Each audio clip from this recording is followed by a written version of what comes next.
We Need Each Other is a podcast about the importance of human interaction. It provides reminders that we are not intended to live in isolation. Human beings need each other. The things about another that pisses you off and the things that take you over the moon are all opportunities to see through another's eyes, recognize their intrinsic value, and then look more deeply within ourselves to find the love that's always there. We Need Each Other. That is the name of this podcast, and I'm excited to talk with Gil Gamez because we need to hear from Gil. Well, let me read a little of his bio, and then I'll tell you how I got to know Gil. Okay, Gil Gamez was born in 1969, and he lived in Southgate, California, until the age of 8, where he and his family moved to Whittier, which he feels was a change for their family. It was a move that changed their family. He went to Catholic elementary school. I feel sorry for you. I did too. Oops, did I say that? And he finished his last 2 years of high school in public school. He had many jobs in his youth: an emergency medical technician, bank teller, me too, community activist, and for adults with disabilities, just to name a few. He started his law enforcement career with the Los Angeles County Sheriff's Department in 1997, where he worked Twin Towers Jail for over 5 years. He is a police officer for the Los Angeles Unified School District. He has worked patrol and school board assignments for the district. He is currently a Police Officer Association union president, and he's been the union president for the last 4 years. He's serving his second term.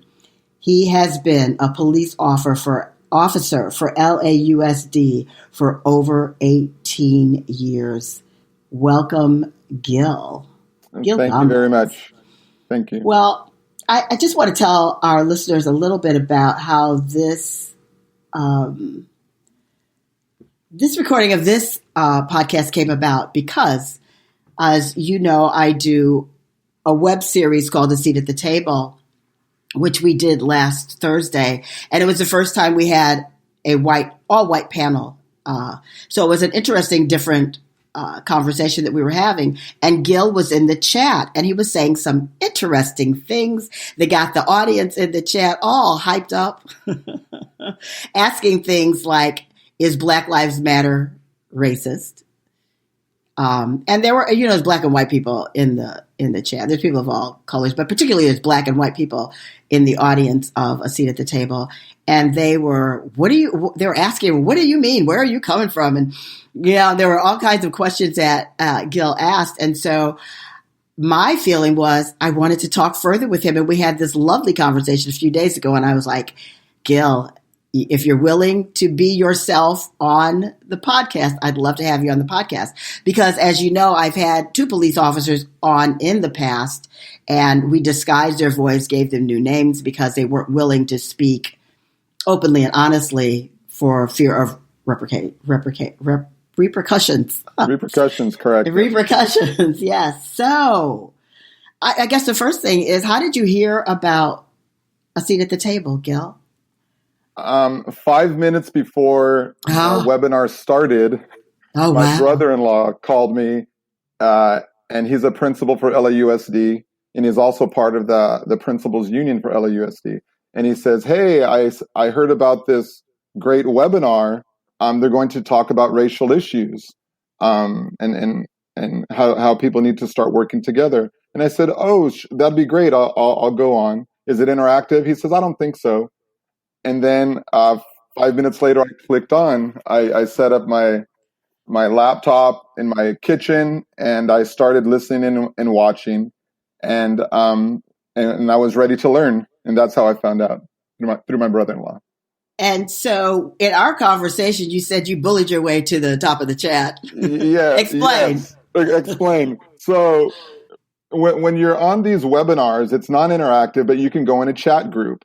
And I'm not the quickest typer in the world. I'm a hunter and a pecker in the typing. And there are little side chats going on. And I do have to apologize. My Catholic school upbringing, combined with I was a little class clown. I cannot sit still.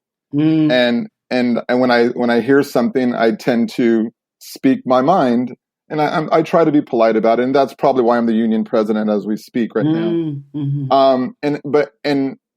There was something in the chat that was talking about, well, if police officers would stop killing people, and I said, obviously there's a problem in the community, the Black community specifically, and I'm glad we're having this public conversation.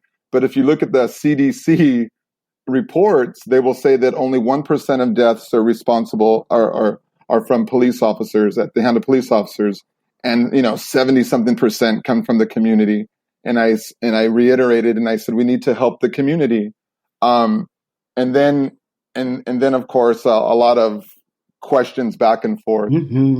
So I did feel myself bullying my way through things with statistics. And all along apologizing, like I don't mean any disrespect to anybody, and I know that we can't just get keyed in on statistics. The bottom line is, how can we all help? How can people at a position of advantage help people that are not? And that was my intent. And I'm sure things get lost in translation, but yes, there was a bully effect, and I did feel it as I was hunting and pecking away on the keyboard. And the beauty of all of that is that we went from there, and here we are. I mean, really, correct. Honestly, that was the beauty of it. And that you were hearing what was being said to you in the chat, and the people in the chat were hearing what you were saying to them. So correct. That's all that we ask for. That's what's not happening in the world. Correct. Honestly, it's not what's happening in the world. And so I am just excited, really, truly, to have you here, willing to talk with me and to talk a little further. But I do have to ask this question based on what you just reiterated that you said, because the feeling of Black people is to always realize everything threads back to the way this country was built. And so, as someone I believe said in the chat, there's white on white crime, brown on brown crime, Asian on Asian crime, but everybody always wants to talk about what's happening with Black on Black crime. Why is that true? Do you have an answer for that? I don't have an answer, but I have my answer for it. And this is my opinion. And I've been the president for the Los Angeles School Police Officers Association for 5 going on 6 years, somewhere around there. But nevertheless, back in 2015, I was very involved with our UTLA, all the union presidents, the teachers union, the principals union, the police union, the buildings and trades union. We would all collaborate together. And I realized that the teachers union was putting on a celebration at LA Trade Tech, and it was to honor Miss Assata Shakur. And it's a founding matriarch of Black Lives Matter. But from the law enforcement aspect, she was a convicted police officer killer, and whether it's true or not true or disproven or not, I don't know. I just know what law enforcement tells us. And she escaped and she sought political asylum, and currently she still lives in Cuba. So then I went to the rally, and there was a lot of anti-police. I don't know if rhetoric's the right word. But it was not a police rally. It was a rally against. They were saying a lot of negative things towards police officers, and I was actually asked to leave one of the sit-in sessions because they thought I was white. And so I didn't understand what was going on. I didn't understand the movement at the time. I just know what I didn't do, and I didn't do anything wrong. And I worked at 3 different police departments, and the police officers aren't doing anything wrong. So I couldn't. So fast forward back to the movement, I didn't understand. First of all, I'm not an African American. I'm not a Black man. So I cannot completely weigh in on this. I could just give you my point of view. And I when I was a teenager, I was roughed up by the police, putting it mildly. And I was moved from one school to another school, putting it mildly. And I know that we have a problem with youths in the United States, period. Maybe that's just youthful behavior for males around the world. I don't know. But I was not a squeaky clean little schoolboy type person. But The attack on police officers, I did not understand. So I really had to delve into the creation of Black Lives Matter. And just like if I was trying to figure out what drives, prostate cancer, I would go to the Mayo Clinic webpage, cross-reference things, look at all the journal of medicine across the board. So then, of course, in this, I try to figure out things like what the CDC says, what Harvard says, the papers written, to try to figure out what the Black Lives Matter movement was about. And I've come to my own, like many people, findings. So then, of course, I asked the question, are they racist? And obviously, a beautiful name like Black Lives Matter, of course they matter. How dare anybody say Black lives do not matter? If people agree with the movement, that's a separate question. Okay.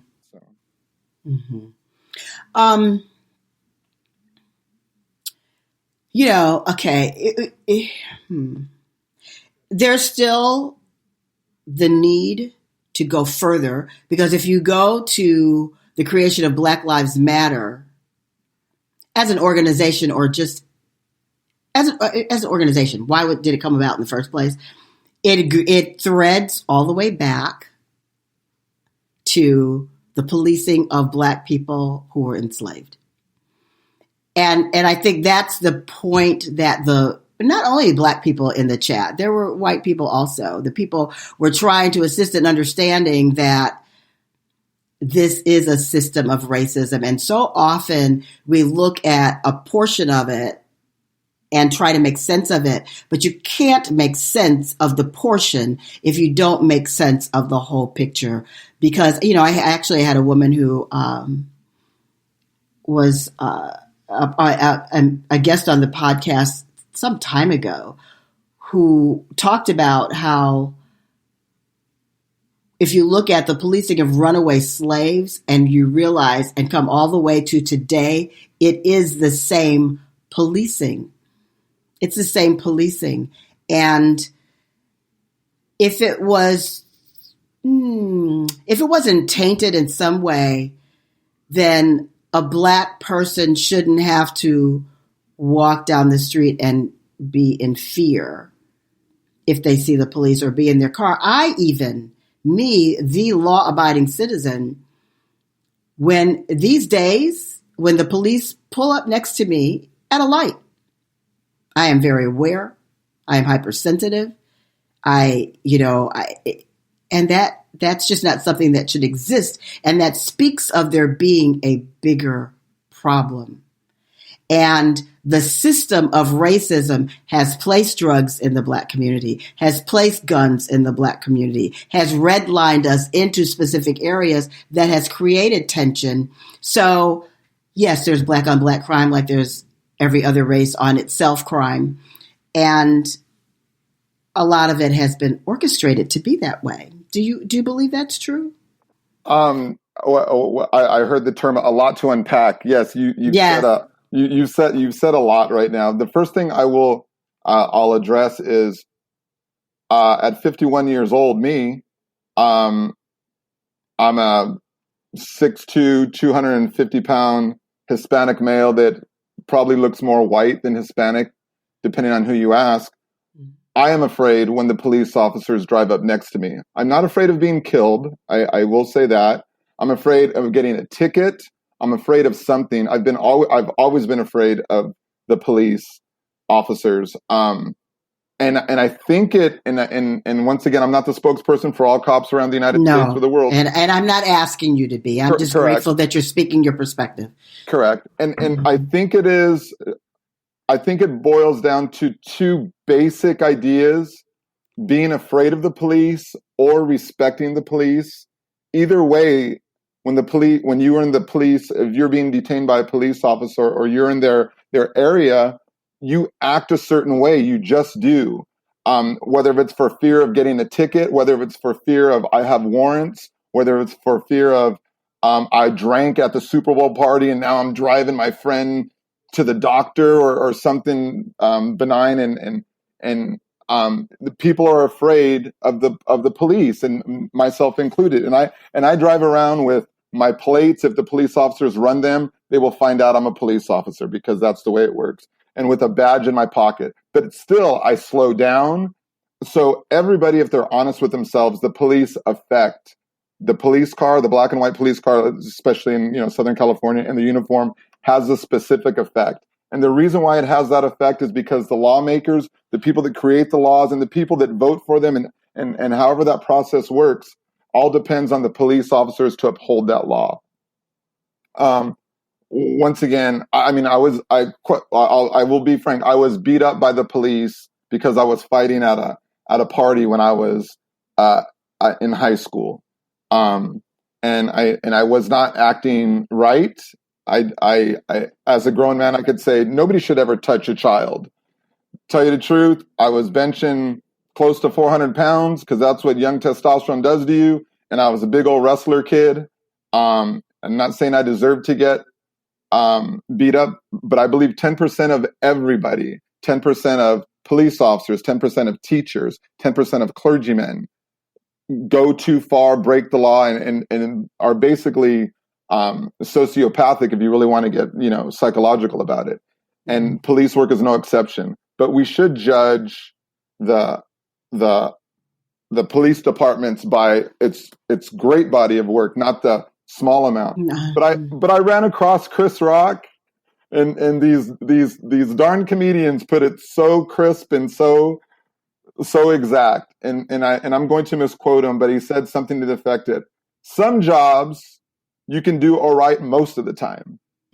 But if you're an airplane pilot, you can't mess up once. You can't say, mostly I land the planes right, but every once in a while I crash into a mountain. You got to do that stuff perfect. And of course it was expletive, because that's the way Chris is. Yes. But law enforcement is kind of like that, very unforgiving and rightfully so at times. You need to be held to a higher standard, period.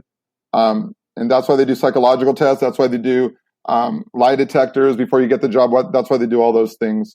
But if we're being honest, I think we're all afraid of the police for one reason or the other, and I believe it's by design. But okay, yes, I would agree with that. That makes sense. And do you think that there is racism in the way that Black people are treated by the police? I know because I didn't. There's certain nuances. One would say that only white people in the United States can be racist because they're on the top of the power struggle, and everybody else cannot. But there could be discrimination and all these other things that we could have. So I believe that police officers, out of self-preservation, they gang stereotype. I believe they race stereotype, not all of them, but I think that there is just this calculated stereotype until proven otherwise, because when a police officer deals with anybody, man or woman, Black, white, Hispanic, it's all about tactics, with a yes sir, no sir smile, trying not to get shot until proven otherwise. Some people are better at it. They have a better bedside manner than others. But it has to be there has to be a certain amount of tactics about it. And I know there was and this was a couple of years ago, an LAPD officer on training, and he was a Christian. And when he was on training, his training officer and him pulled over a carload full of gang members in South Los Angeles. And to put it in a short way, the police officer got distracted trying to counsel and say, hey, guy, why don't you try walking away from this? Showed he let his guard down. His partner got killed. He got shot in the head, blind in one eye to this day. He should have died. They stood over him. And there is a time and a place to be a Christian or a Catholic or a religious person or a counselor.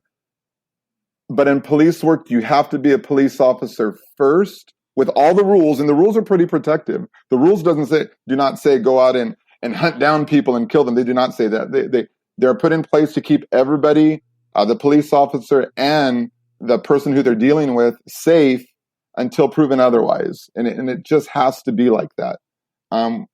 So the man's still alive to this day. They had to medically retire him from LAPD, but this happens over and over again with priests being killed.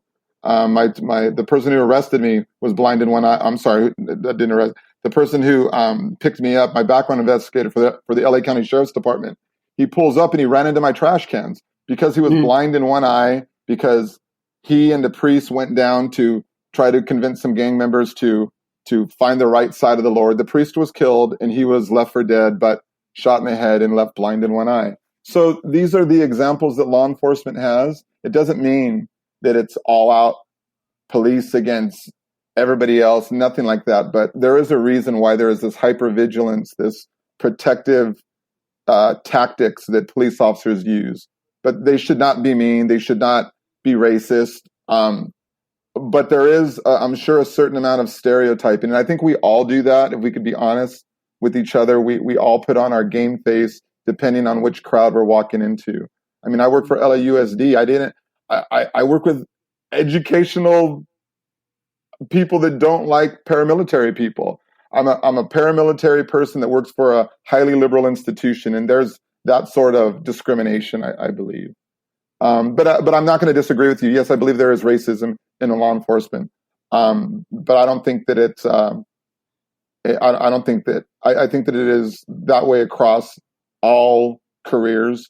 But law enforcement is called in when people call police officers to handle the problems they can't handle. So law enforcement is called in at a pivotal time. Mm-hmm. So you're in LAUSD. LAUSD, Los Angeles School Department. Yes. How long has there been policing in schools? So every department has a lineage. Most police department will say we start off as night watchmen. We would the rich people. So for the short of it, police work. The word politai goes back to ancient Greek, Athens, this and that.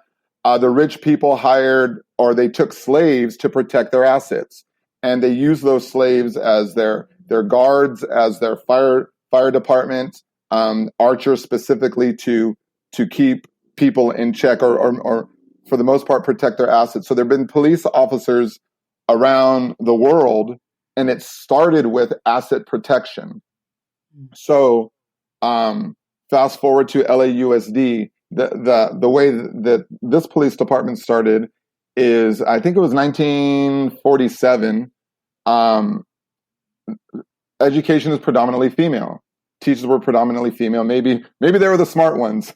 They were predominantly female, and every once in a while, intruders would come on campus, and they would have to call the plant manager, the custodian, the guy that works with his muscles for a living, to say, hey, can you get this person off campus, or because we need you. So the custodians got together and they said, hey, you know what, we got something here. We're not just going to be your muscle. We're going to call ourselves something else. So they got some training and they turned into police agents. So they were agents first. And then as the times evolved, it turned into a police department. But it really started in 1947 because they had to protect the campus from intruders. Maybe it's a parent that got angry. Maybe it's, so let's call over, Mr. Jimenez, Mr. Smith, Mr. Brown to go help us out with this problem, the security problem. And it evolved from there. And what is it now? Now it's a full-fledged police department. It's a full-fledged police department. Intending to protect. And so there was a pivotal time before I got here. There was this, if we're going the right way that I think this conversation's going, police officers were assigned to campuses to keep schools protected, but they also formed alliances with the dean's office. And the dean is an elected official of the school teachers. So whenever there's a problematic or a kid who's having an issue, they send them to the dean. And whether it's a fist fight or things like that, and things were dealt with at the dean's level. So the police officers were actually in suits for LA School Police. They had guns, but they were not exposed. They were in suits. But then I believe it was Columbine High School happened. Yes, I was there. I was living in Denver. Mm-hmm. Yeah, I mean, and it was, things were televised, and then education got this zero tolerance approach, and because we might have a school shooting, we can't let this slip. So with all good intentions, these educators started ramping up the discipline, and because the police officers, I'm sure, because this is the argument, were in such close proximity on a school campus, if they brought a knife to school, it's a crime, and they bring the police officer in. And so there was this zero tolerance from the educational point of view.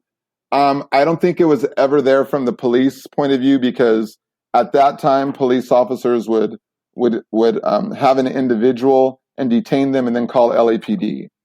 And so LAPD would actually do the arrest. And then it evolved even further that the school-based police officer would actually do the physical taken into custody and do the arrest paperwork, but it would still have to go through an LAPD station or a sheriff's station. That's kind of the way CHP works. That's kind of the way the ancillary police departments work. And that was, and just to go a little further, and so I came in from another police department, and there was a child, a 13-year-old boy, that grabbed the buttocks of a 13-year-old girl. I was assigned to that school, and the parents called me in, and I want to press charges, right? These words that I want to press charges. So then I called for advice from the local police department, and they say that crime is sexual battery. You need to arrest that person. Cop, do your job. So unfortunately, I did that, and there was huge pushback from me, because at that particular point in time, I realized that the educators were trying to use police officers to criminalize age-appropriate behavior, something that I probably did in my little Catholic school, right? And I became very outspoken and very vocal against that. And isn't that what the school-to-prison pipeline looks like? So the school to prison pipeline, and I don't know who, I don't want to say came up with that. The idea that, first of all, they're to go on the other side, there are a lot of guns pulled off LA Unified campuses. I have dealt with children that were shot and killed. Yes, but you just talked about age appropriate behavior. Correct. There's a lot of that also. There is a lot of that. Correct. So all of these, there are real, we call them cap crimes, crimes against a person. There are real crimes in LA Unified. There are shootings that I've handled, stabbings, rapes, actually murders on campus. And the polar opposite of that, there's boys getting into fistfights, and they should have never been criminalized by even a ticket for getting in a fistfight. Why? Because I did not.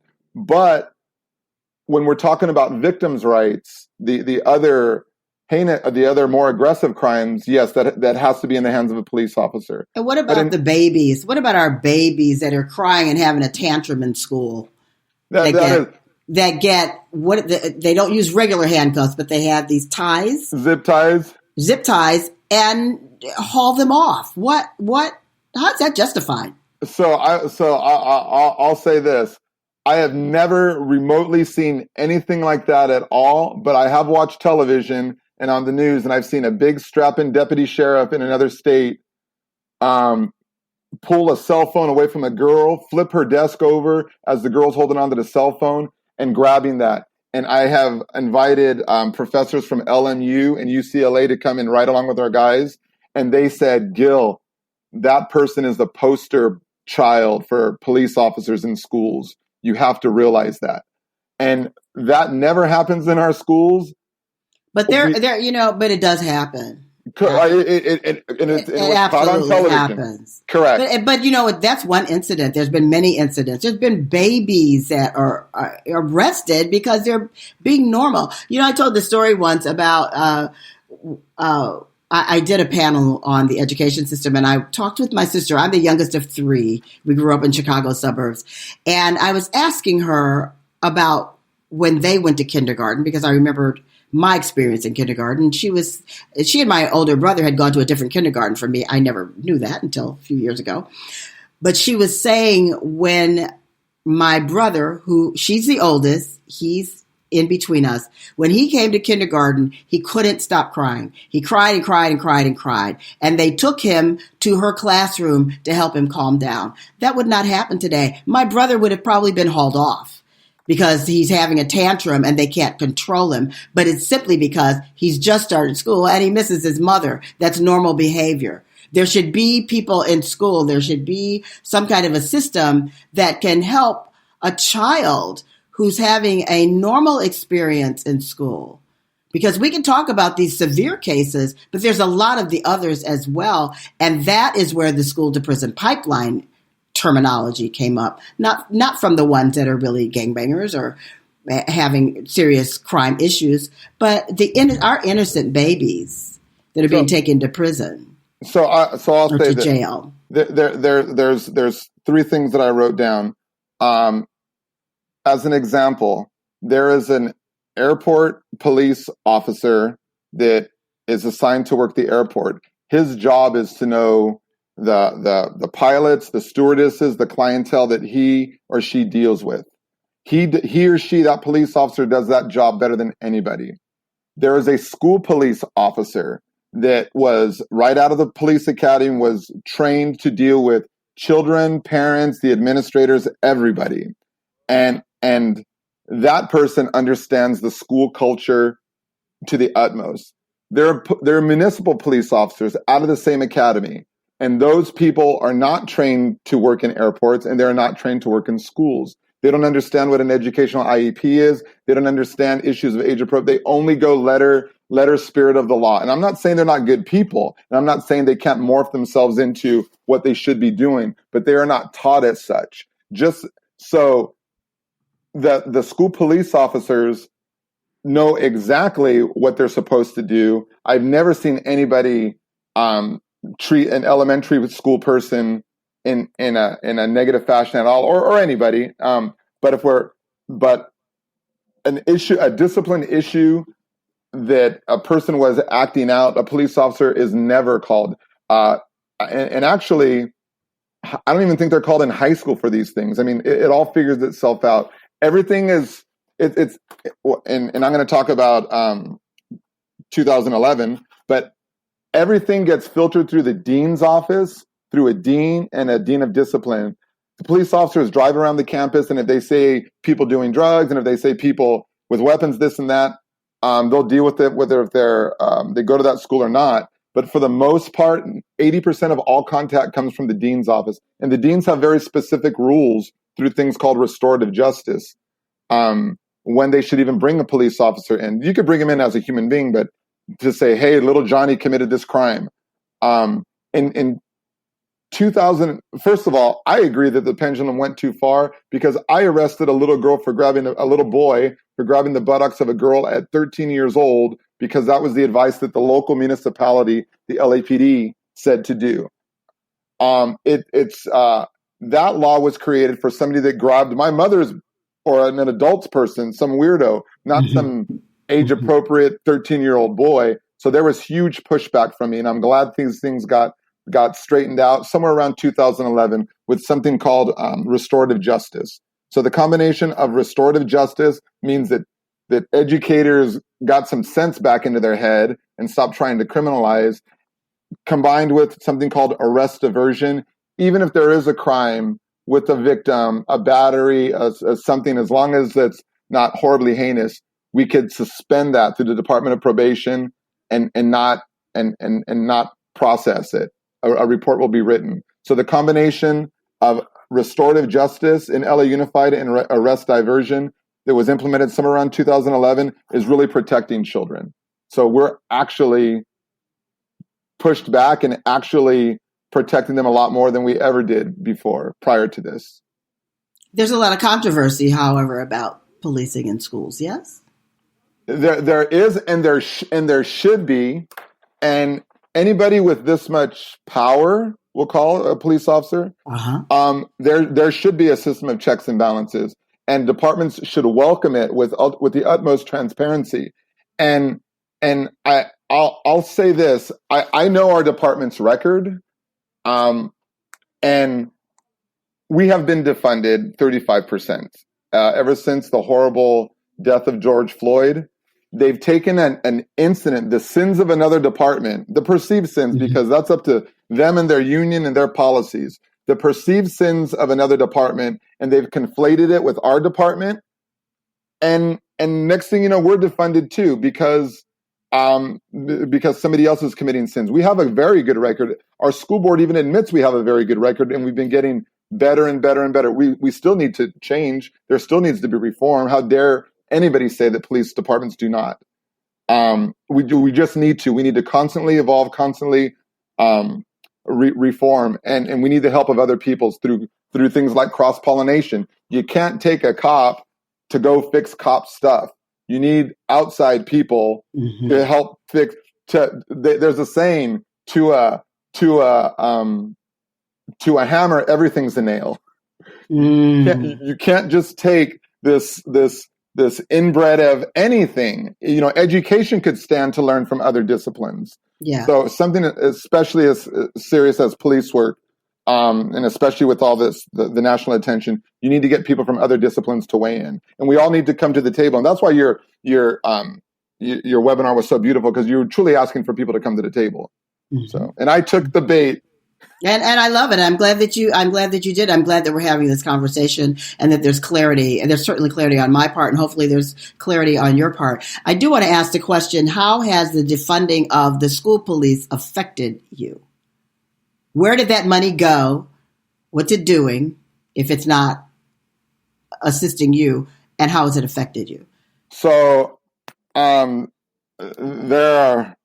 are so many, as I'm drawing on a piece of paper right now. There's a couple different components. How it directly affected the LA school police. First of all, how it directly affected me. I've been the very vocal public during board meetings, during press interviews. I guess self-proclaimed champion of this department. I have not seen chiefs stick up and give press conferences. I have not seen anybody else but me and a handful of guys, and they all know who they are. And maybe there's 5, a handful of guys sticking up for the department, coming up with statistics that say no. It's this versus that, full transparency with our statistics.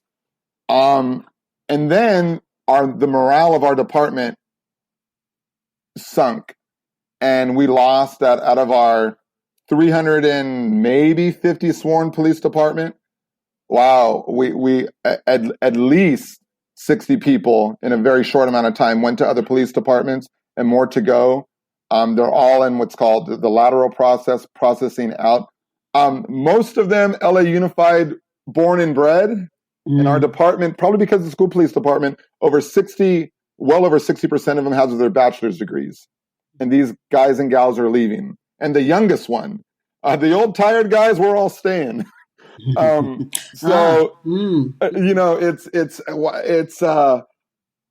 is what it is. So the morale, horrible. The funding, 75%. So this was 25 million. So the defunding was 35%, which equaled 25 million. That money, there was no plan for it. There was a horrible incident with George Floyd, national attention, and then a young group of students called Students Deserve going to the board meetings, and they were prepped by the teachers union and things like that, to say we want them defunded, and for whatever the reason, but there was no incidents to say that we should be defunded for. It's just trauma-inducing. What were their reasons that they wanted you defunded? What reasons did they give? The specific reason was resources for Black students, and that was the reason that was given. That they could take that money and provide resources for Black students. Correct, and then the word equity comes into play. You take from a privileged group and you give to a group that needs it. Dare I say underprivileged, but so through the equity process, and it worked beautifully because police have been demonized since the George Floyd incidents through this conflating process. So not a whole lot of love, and police officers don't even know how to stick up for themselves. Department, it's almost like their work speaks for them itself. So police officers were ill prepared to go against this, and there were no sites. There was no. I mean, there have been teachers, they molest children, they do all kinds of things, and teachers don't get defunded. Our cops, especially at this department, don't do anything wrong, and we didn't even know what was going on. And the next thing you know, we're defunded because a group of students, a very well-trained group of students, I might add, and lovely little girls too, most of them, they'd come in there, they'd go to the board meeting, we'd get beat up, and then, excuse me, mister, where's the bathroom? Hey, sweetie, the bathroom's over there. They're going to be great lawyers one day. Yeah, right. It's the, how do you say it? It's the, 2020 taught me one thing. I never knew what a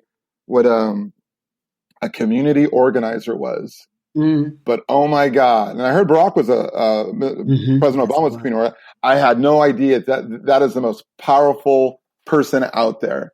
If you could get the group to storm Frankenstein's castle, you could do some good stuff. So, but yeah, there was nothing that they cited. They didn't say that Officer X did this, Officer X. It was the uniform was trauma inducing.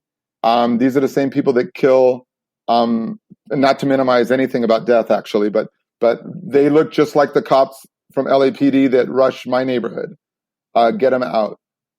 There was a little more at play, though. There were 2 unions that spoke out against us out of the 9 unions. Unions should never go against each other. That's like a union no-no. So the teachers union that was actually infiltrated is the wrong word, formed an alliance, or Black Lives Matter formed an alliance with teachers unions around the United States, politically intelligent. I mean, they're very, very well done things. So they movement. They formed an alliance with the teachers union for LAUSD, about 35,000 strong. And as a result of the defunding, they're asking for more counselors, which actually would be UTLA members, and different sorts of campus aides, which would be SEIU members, the other union that went against us. So depending on which way we're looking at it, if we look at it as a redistribution of wealth, they took from the power and money and funding from one union. We had to fire or let these guys go and give it to 2 other unions that both supported pivotal people at this board vote. And I had to learn another word. It's called patronism. And it's not patriotism, it's patronism. And I had to look it up. And it's the idea that you have certain elected officials in prominent places, and it's an old term, that would vote things your way. And it was the beautiful display of patronism. I mean, and I don't want to get into Karl Marx too much because I'm fascinated with all this, and this is all very new to me. But it was a beautiful redistribution of wealth with a beautiful term called equity. And if this was a year ago, I'd be the first one running to the table to say, how do we fight this? The Catholic school guy in me. I mean, maybe I'm a socialist. I don't know. I really think that we only need so much, but because of everything that's going on, it's forcing people to pick a side, which is extremely unfortunate.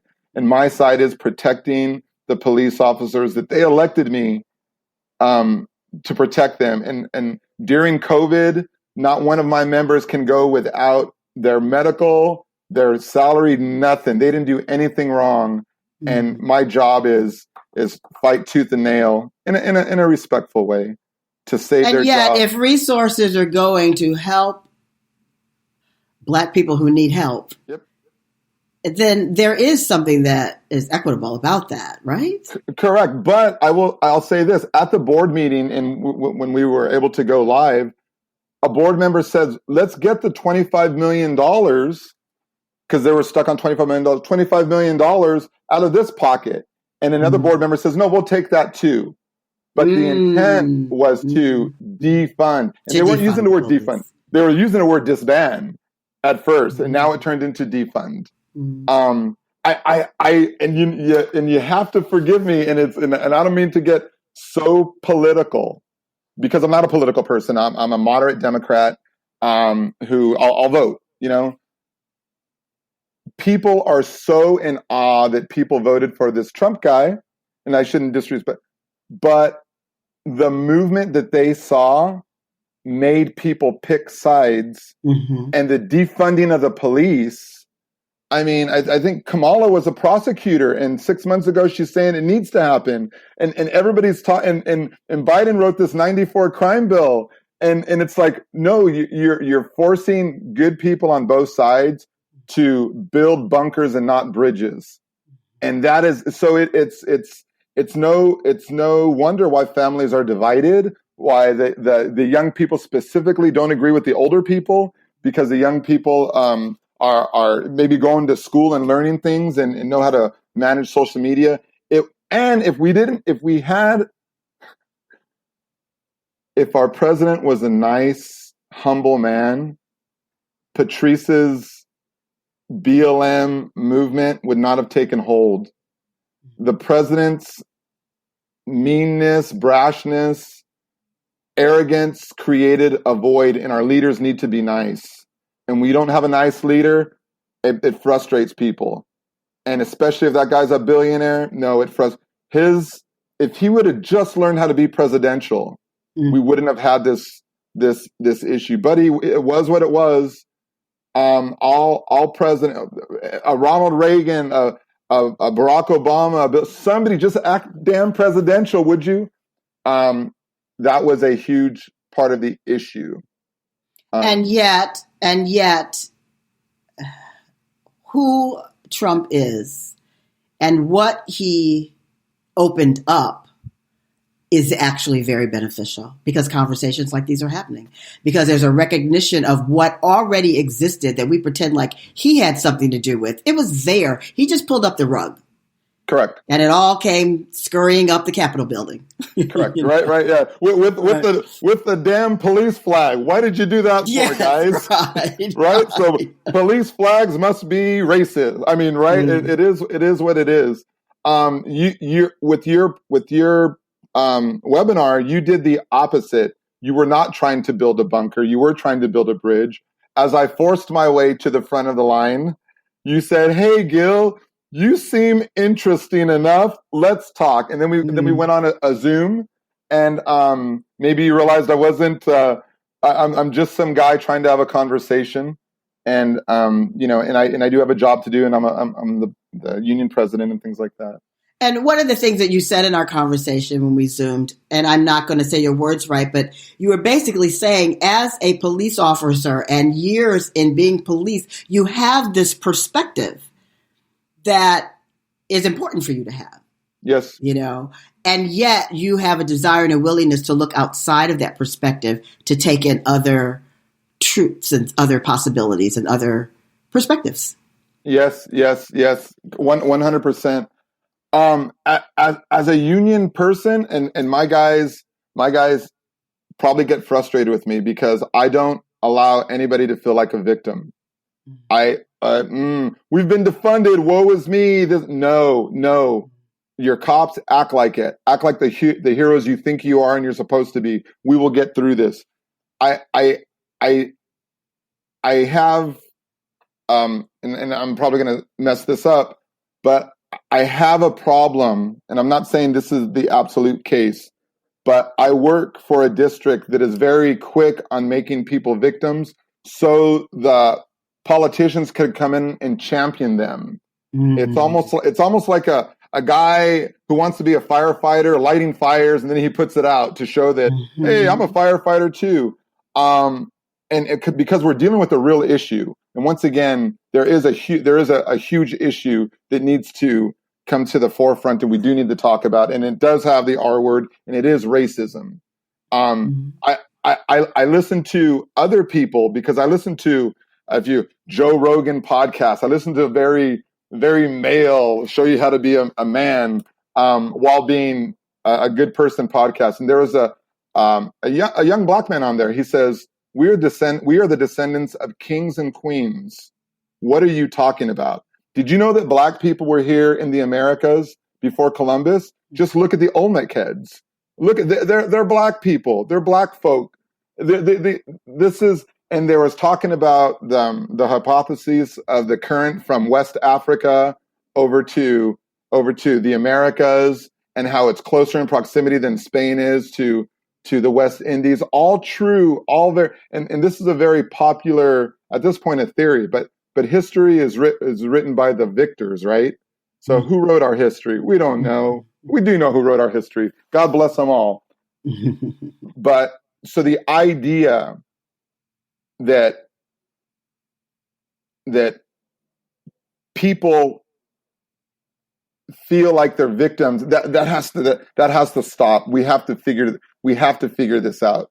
And I know that groups will suffer financially because they that's what some groups actually benefit from, victimizing people or from having them believe they're victims.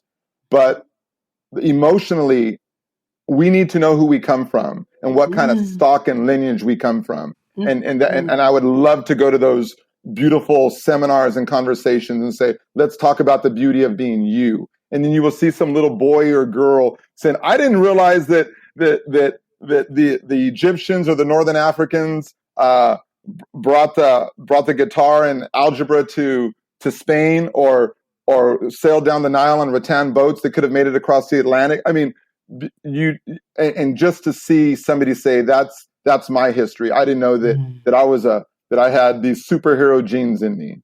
Mm-hmm. So, Gil, that's beautiful. That's what it's all about.